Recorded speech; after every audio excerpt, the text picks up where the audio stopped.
welcome to Jackie's Literary Corner. I am Jackie, and I'm gonna just talk about what I'm thinking about reading in August. Again, I always try to, I'm thinking, oh, I can narrow it down and only pick like 3 or 4 books, but no, that never happens. Um, but I just kind of did an update video. I haven't done my wrap up for July. I don't know when I'm gonna do that one. I might do it on the 30th. It will depend because I'm off for the next 4 days up until the 31st. But, work could still call me in, so knock on wood again. I did that in my last video. I knocked on because I'm always so worried that work's gonna call me and ask me to come in. But I'm not gonna talk about it anymore because I might jinx myself. So I'm gonna talk about what I'm thinking about reading in August. First, I am still reading Nicked by M.T. Anderson. And as I said in my update video, I do feel like this is probably the wrong season to read this book because it's about St. Nicholas, a guy or specifically a monk looking for the body of St. Nicholas. And that's who was inspired Santa Claus, the myth of Santa Claus. So, yeah, it's probably more of a Christmas or at least a winter read. But that's okay. I mean, I saw it at the library and I immediately grabbed it. I didn't want to wait. So, and I am liking it. So, I'm still currently reading that. I'm also currently but this is going to be an ongoing read. It's going to be taking a while. And that is my buddy read of Fire and Blood with Larissa and Jacob. Because, look at this book. Now, Larissa, I think, is listening to an audiobook. I don't know if Jacob's listening with her or he's using his own source, but so I'm a little slower than them probably. But anyway, yeah, so I'm reading this one. And also, because it's written like a nonfiction, like a history book, it will be even slower. Okay, so first these are, also these are some other ongoing reads, the Iliad and Mad Ship.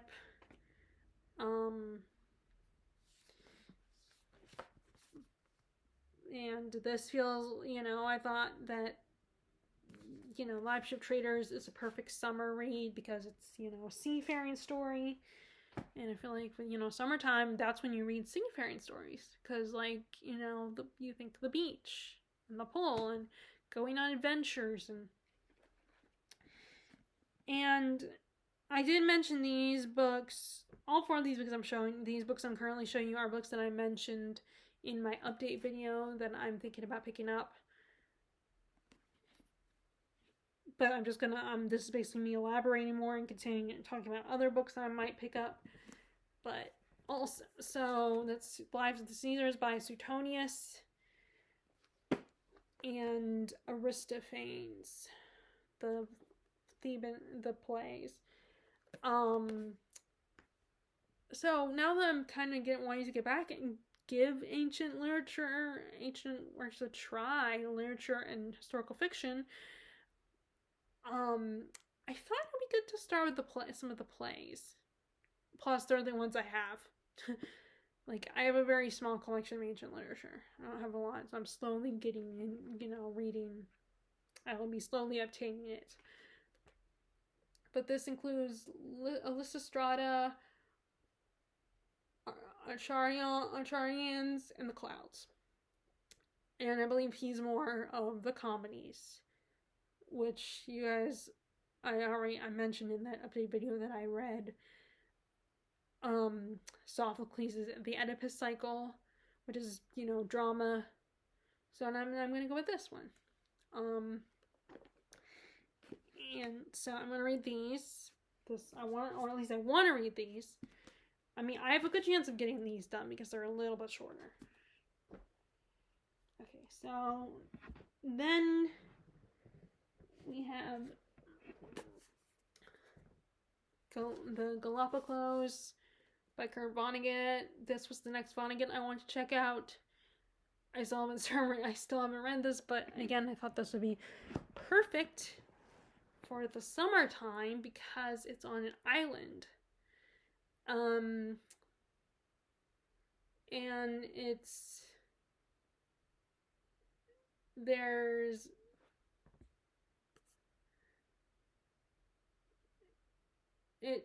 I'm very confused about the opening sentence, because it says Galapagos takes the reader back 1 million years to AD 1986. So I'm confused why they wrote it like that. But anyway, but yeah, again, people on a cruise going to the Galapagos, and I thought that'd be great for summer. So I want to pick that up in August. And then we have Beautiful Little Fools by Gillian Cantor. So now that The Great Gatsby is taken off, copyright was taken off of The Great Gatsby, so now anyone can write about it, do a retelling. And this was one of the latest. And this is the story from, it more focuses on the women of The Great Gatsby. So you have Daisy Buchanan, you get from her perspective, and you also have Jordan Baker's perspective.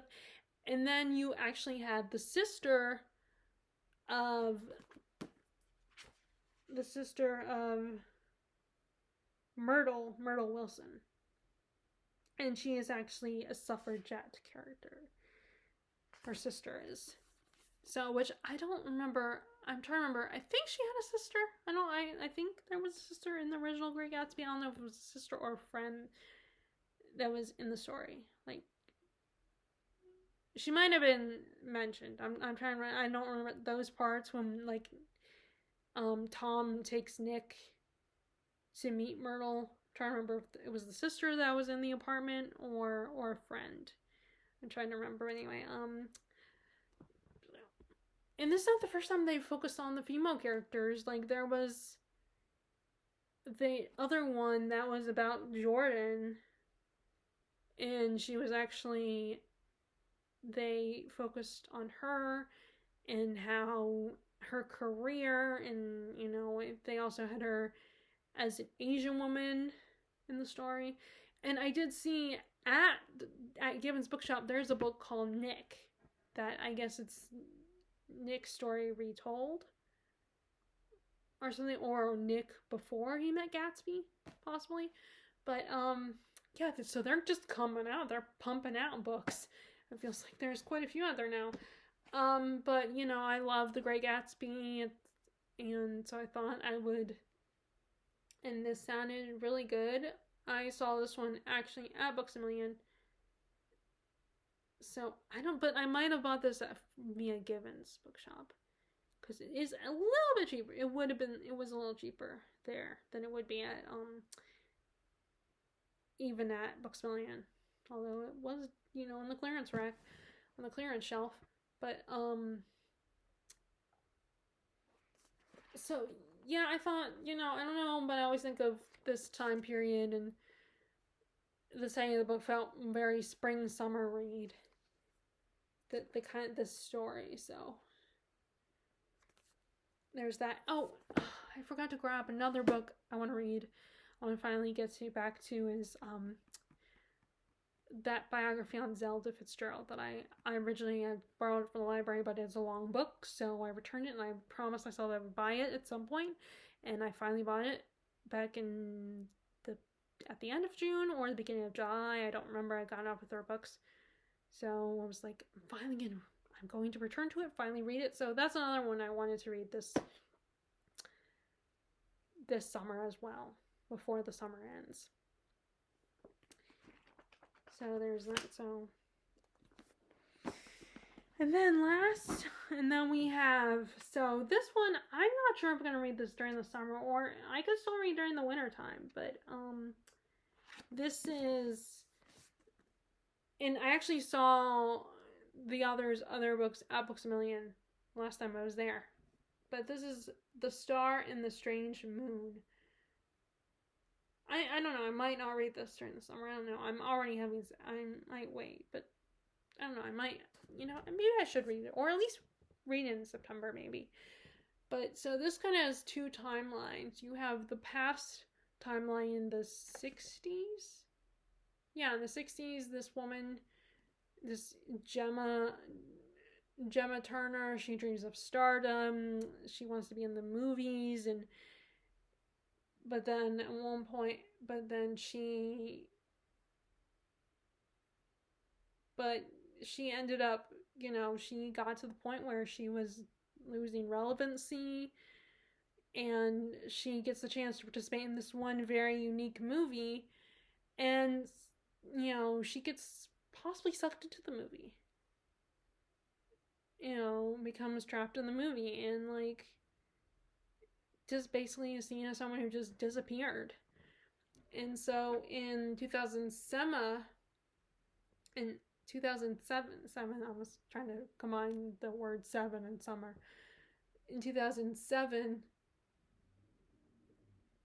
her disappearance is still very famous, and a film student, Christopher Kent, becomes obsessed with it about her disappearance. And he finds some footage of her that shouldn't exist, and he's trying to figure out what happened to her. So this is the same author. Constance Sayers is the same author who wrote A Witch in Time, which I vaguely remember that book. I remember that book coming out. But I want to get to this because this is one of those random books I bought that I wasn't sure. It just sounded intriguing at the time, but I haven't got to it yet. So this one definitely, I think I do need to read this right now because, and then let me go ahead. This one, it's debatable, if I'm going to get back to Lord of the Rings or not, but I'm reading this on and off, and you guys know my Tolkien project. I feel like I do need to read a little bit more of this. So I'm not going to finish this in the summertime, but I'm going to come back to read a little more of this during August, hopefully. But I do have my cousin's wedding coming up, so at the end of the month, so. And I still gotta limit myself. I can't, I know I'm not gonna be able to get through everything. What I could do is separate the books into piles of books that I'm gonna read throughout the month, but I don't expect to finish it in August. But I would like to dabble in them a little bit. And this is Lord of the Rings is one. Okay, now we have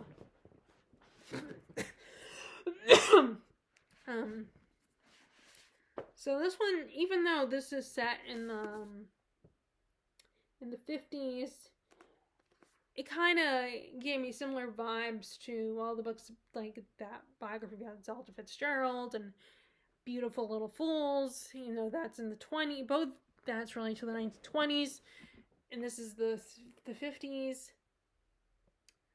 But this also felt very, I don't know, summery to me. Also, this book was kind of inspired by the fact that I read Valley of the Dolls by Jacqueline Suzanne. Now, that one starts in the 60s, a decade earlier, but it's still similar vibes, so I thought this would be good for summer. But then, again, this could be another book I could just save for September. We will see. But it's about typists, actually.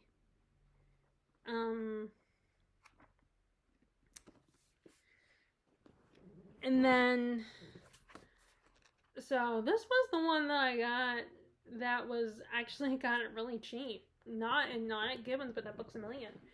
I was very surprised. But this is To the Lighthouse by Virginia Woolf. I keep going back and forth, thinking about getting into Virginia Woolf again. I used to own one of her books, but I have given it back to my sister, and actually it was this book, so my sister doesn't have any more, so I would have to still, if I got into Virginia Woolf, I would have to buy her other book. But yeah, I keep thinking about getting into her again, giving her another shot. It's just the writing style is a little intimidating.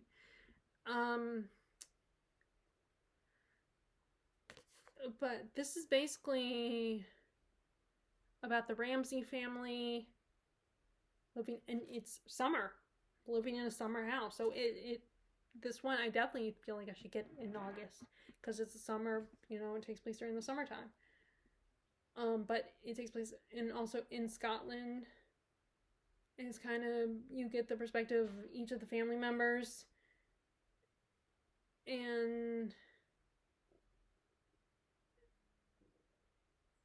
they're all trying to, there's a visit, you know, they want to go to the lighthouse, but everything gets, different things happen, I guess, to where they have to postpone their visit to the lighthouse.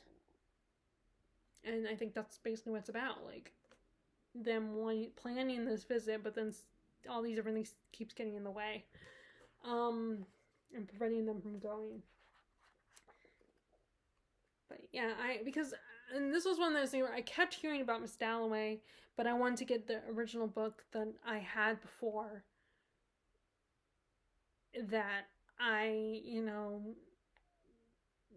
originally had before, and read that one instead of automatically buying the one that everybody talks about, which is Miss Dalloway. So I'm gonna read this one. Which I keep debating on what book I want to, like, because like I said, I think my mom might be thinking about suggest going to the pool this evening. So now I don't know which one I want to bring. Okay, and then all my other books are all, I have to stretch a little bit and go over there and grab. Okay.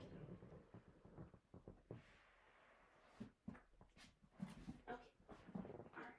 So these next few books aren't really probably wouldn't be summer reads, but they were books I grabbed that I've been meaning to get back to. So this is the Thomas Jefferson biography by Willard Stern Randall, and I do believe he also has a John Adams book as well, that I would like to read. But there's not, I mean, it's Jefferson biography, so there's not a lot to say. I did start it, and what's really cool about Jefferson is, what I really like about Jefferson is he is a reader. So that really made me, I mean, they all read, a lot of them do read, because they didn't have TV back then, or even radio for that matter. So reading was one of the significant hobbies. And I love that. And also the fact that the library at Alexandria, when it burnt down, I remember I think this is the one, that's the one, but he loaned half his collection, almost all of his collection, or half his collection, to that library. So I think that was really, really cool of him. Really, admirable of him to do that. But yeah, there's a lot of things I like about Jefferson. It's very fascinating, these guys' relationships to each other. Whether Jefferson, Adams, or even Jefferson and Hamilton. There's a lot of, or Adams and John Dickinson, and Adams and Ben Franklin. I feel like there's respect between them, and some of them is genuine friend. And Adams and Jefferson were great friends, but they were on opposite sides when it came to politics. Yet they did hold on to their friendship for a long time, but then they did have a falling out, and then they were brought back. They came back to each other, became friends again, and which, concerning what's going on nowadays, how people depending on whatever side you're on, people feel very strongly about their political beliefs, and I just hope that people, even if they have opposing views, that they can still maintain a friendship. But then even Jefferson and Adams, their friendship kind of fell apart because they're opposing views. So maybe you can hold on as much as you can to a friendship, even if you have opposite views when it comes to things like politics. I feel like you just gotta fight to keep that friendship and not let that get between you guys. But I know it's hard, so. But yeah, their friendship was really interesting. And there was a book at Gibbons that I saw. I didn't get it, but there was one that was on the friendship of Adams and Jefferson and Wyatt, you know, and its ups and downs, and it particularly focused, I think, on the fault their friendship and why it fell apart. But yeah, I'm excited to read this. I just haven't picked it up again since I started reading it the first time. So I don't know if I'll read that this summer or not. But then I just kept thinking about this one, and then I kept thinking about this one. And also the book I recently purchased, Catherine of Aragon by Alison Weir. Which it's and now I did read that Philippa Gregory's series on the 6 Tudor queens. I did read. I mean, I only read the first the Aragon Prince Catherine, her book on Catherine of Aragon. Can't remember what the title is, but I read that one, and I did have The Other Bowling Girl, and I've seen the movie adaptation of that one, but I did not ever read the book. And then eventually kind of moved away from that topic.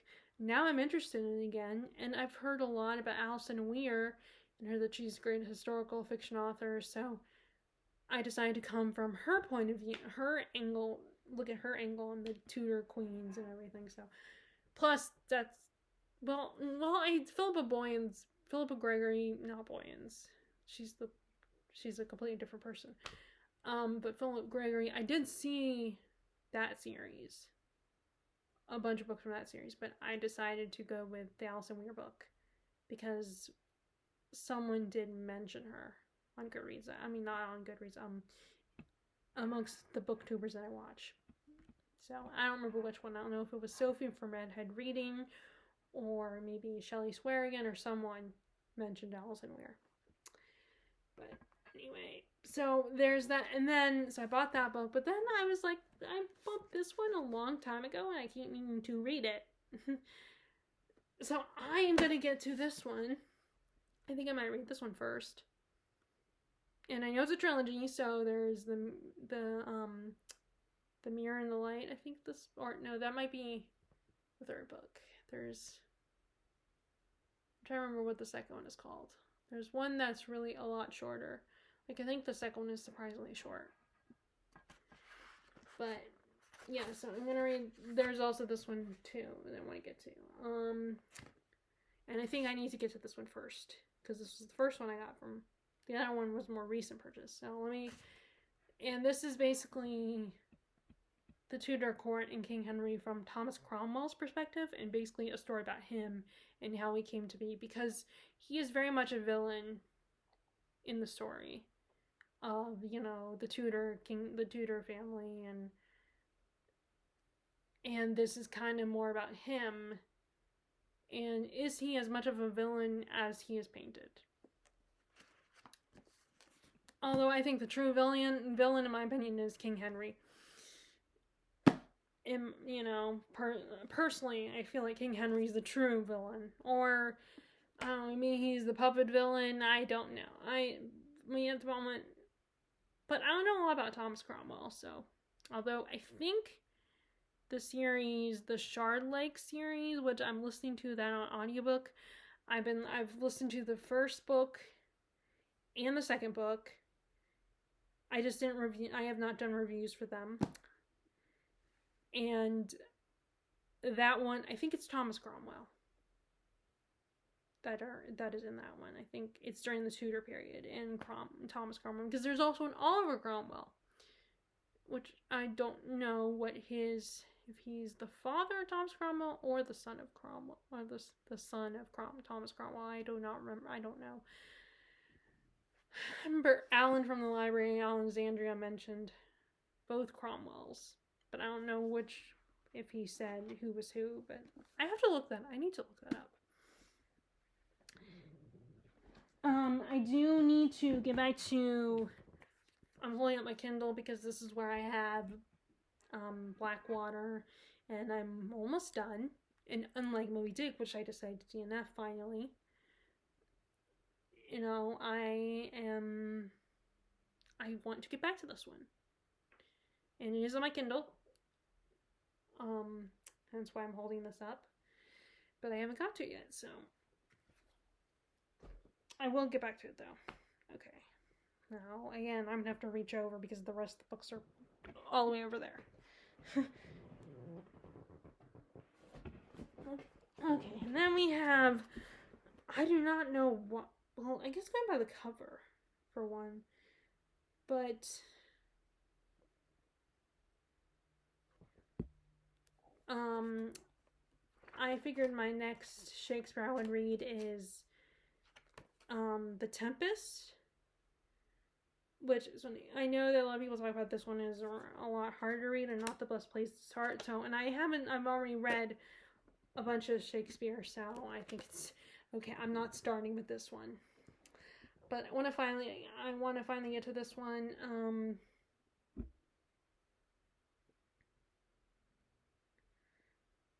Okay, sorry, I'm just trying to read the back.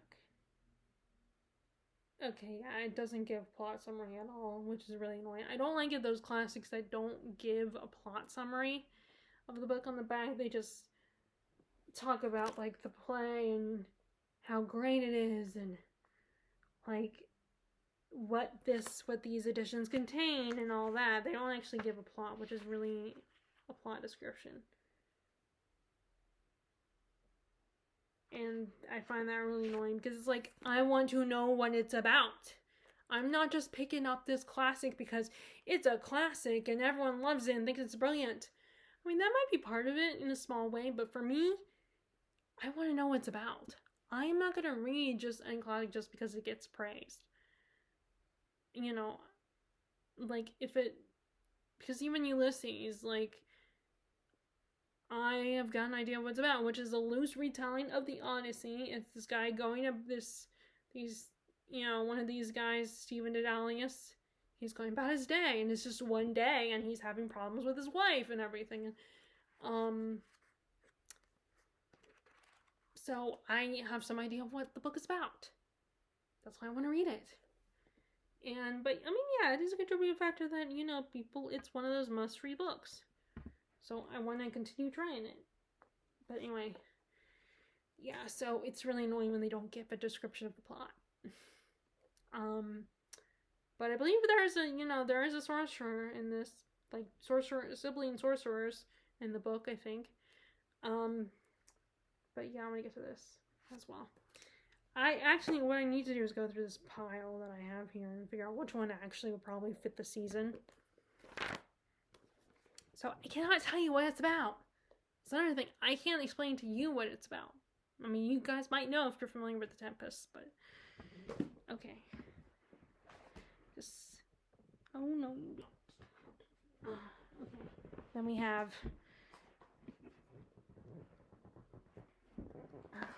Okay, and then I keep meaning to get back to this one, which is Portable Dante, particularly the Divine Comedy and the what is it called? What's the term? Not Purgatorio, but what is that? Oh crap! What is it called? Let me see.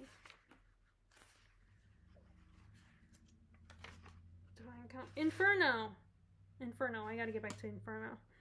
Part of me debates about reading this and I should read more ancient literature first before I get to this one. Get back to this one, I should say. But then I think a lot of people say you can start reading this. Like, anything that is referenced, you don't need to. I mean, and some of the stuff that's referenced, some of the people that he meets in Inferno, the main character, I know a little bit. So I'm not entirely lost when I've read this.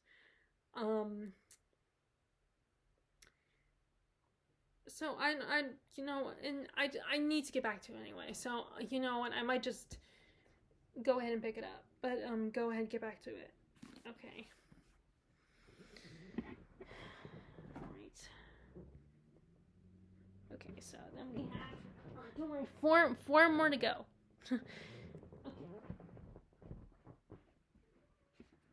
Okay, so this one was actually inspired by Glorious Exploits.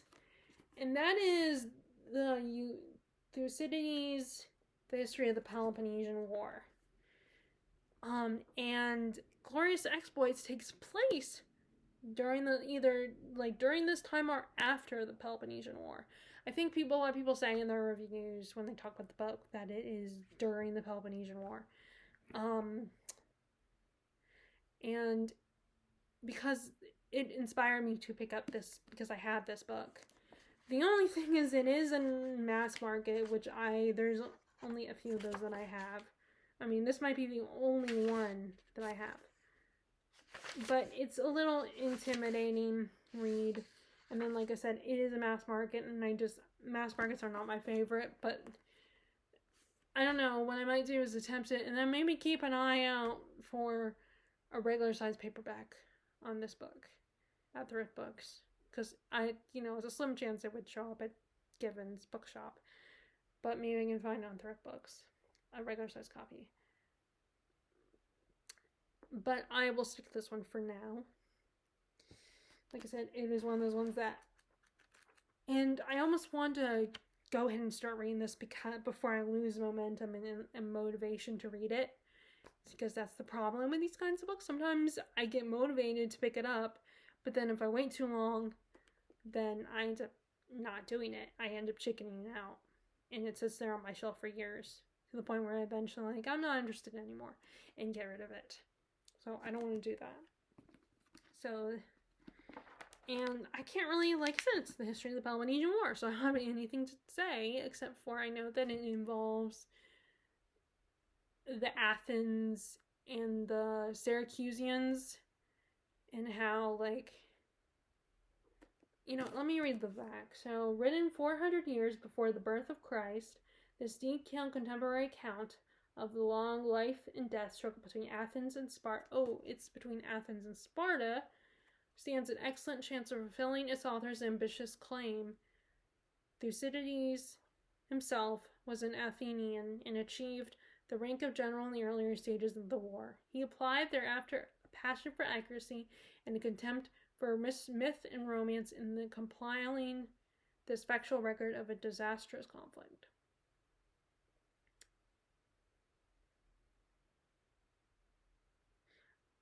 It's just, I don't know, I'm not a numbers person, but it always interests me when I'm looking at the different cost of these kinds of books, these in different parts of the world. So, you have the UK's cost of this book, Australia, New Zealand, Canada, and then here in the US.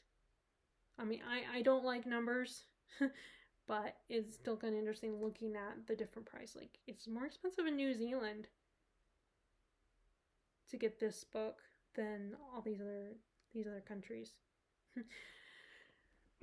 That's funny, that's the most expensive. And I guess Canada is probably it's New Zealand most expensive, then we have Australia, and then Canada, the US, and then the UK is the cheapest. But yeah, I feel like I want to pick this up before I lose momentum. Okay, 3 more books. Again, I have to reach over and grab them. Okay. Oh, no. Oh, damn it. Okay. Alright. Okay, and then we have, so this is, again, one that I just want to get back to. Because I finally finished Dombey and Son, and I was like, let me read that one first. This is actually Katie from Books and Things' favorite Dickens book. Which, maybe I should save it for Victober and get back to it then. But it's still a long book, so I could always, read a little bit between the next 2 months. But there might be other Dickens books I might want to read. We will see. But, I mean, these books are super long. And it looks like I'm in the middle of a chapter, so, which is really annoying when I do that. So I might pick this one book. I mean, I don't expect to finish it in August. Like I said, I feel like I should have a pile of books that I don't expect to finish before the end of summer. But I want to get to this one, get back to it. 2 more books to go.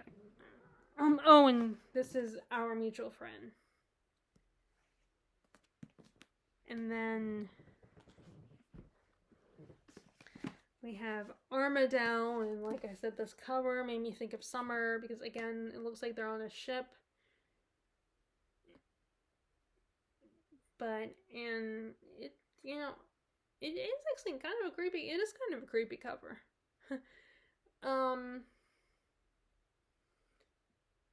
But yeah, it feels kind of a summer read.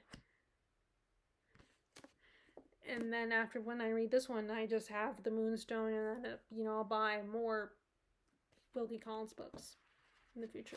But so this is another one that might be one of the crucial reads for the summer, before the summer ends. And then, sorry, now I'm at the point where I'm not really talking about what the books are about. And then this one I really want to get to because I want to do a review of this one. And there is quite a few books that I recently purchased that I want to get back to reviewing. I want to make sure I review them on my channel. This is one of them, The Trouble with Miss Montgomery Hurst. This is by Katie from Books and Things, or Kate Lumsden is her name. And I had planned to read this for Jane Austen July originally because she was inspired by Jane Austen with this book. Partly by Jane Austen. It's also partly inspired by Elizabeth Gaskell. So I was thinking, it would be kind of a, nice surprise for Jane Austen July. But I ended up kind of getting motivated to read other stuff. I mean, I did reread Mansfield Park. And I was going to read Jane's Juvenilia, but I didn't get around to that either. I mean, I guess I could probably squeeze that in because the month's not over, but I'm also reading Nicked, as you guys know, so I'm going to get that one done. I mean, if I get that done before the end of the month, which, let's see, this is the 27th, so we have the 28th, 29th, the 3 days, 30th, so we have 5 days left. So it will depend how long, because I mean, I'm getting through Nicked quickly, but I mean, I haven't even, so who knows, but I mean, I could do like Katie herself is taking her Jane Austen reading into August, I think, or she might be doing that. I don't know, but we will see, because this is my only thing about reading, like, even if a month is definitely better than 2 weeks, like what Sam from Thoughts on Tomes did with Tome Topple, where she only had 2 weeks. And, a month is better than 2 weeks. But it's also still, like, it still feels like it's not enough. Like, I prefer readathons where there's not, like, I mean, a month is definitely, like I said, better than 2 weeks. I mean, and this month, I was, like, I should say it's not about the time frame, it's more about, am I in the mood to have guidelines to my TBR? Have a set rules for when I read that month. Not that I have to do these readathons, like, I like the idea of these readathons, but I don't like to be confined, I guess. Or sometimes, I might lose momentum and not want to do that every year. Because, but I'll see what happens with Victober. If I participate in that one. Okay, so that's it. That's all the books I'm picking about. Like I said, every time I talk about doing these TBR videos, I say I'm not gonna, or these videos where I do when I'm thinking about reading, it's easy to say that I will limit myself, but then once I start looking at my shelves and thinking about all the books that I want to get to, all of a sudden I'm like, I want to read that one, and I need to read that one, and I want to read that one, I'm in the mood for that one, and then I end up, like, with quite a few books, quite a few options. That's why I'm kind of gonna deciding to do this more in a like books I'm just thinking about reading, just like I did with July. And at the beginning of June, when I talked about books that just specifically I'm gonna read during the summertime. And like I said, I think some of these books are on that list, but not all of them, obviously. Because some of them are more recent additions to my shelves. So, do you have plans for August? Are there any particular books you want to read in August? Or are you someone that just goes with the flow, goes with whatever mood you're in? I would love to know, as always. And I hope you are enjoying your reading. And I will talk to you all later. All right, bye.